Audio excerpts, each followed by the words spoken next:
বন্ধুরা তোমরা কি ভিডিওটা ভালো করে দেখো, তারপর আমরা এর ফানি কমেন্ট করবো। তেমন রূপবতী তেমন গুণবতীও।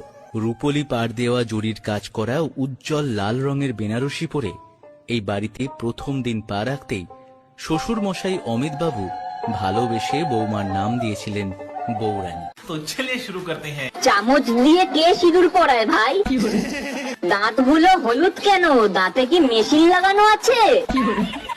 ইনি নাকি রূপবতী।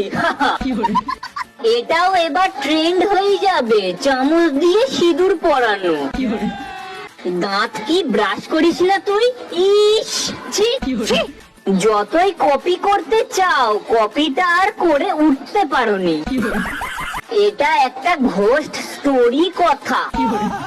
পিতলের চামচ দিয়ে সিঁদুর পরানো হয় জানি, বাট এই চামচ দিয়ে কে সিঁদুর পরায় ভাই? লজ্জা লাগা দরকার। এটাই ভবিষ্যৎ আর এটাই বাস্তব। রিপ সিঁদুর দান, শেষ পর্যন্ত চামচ।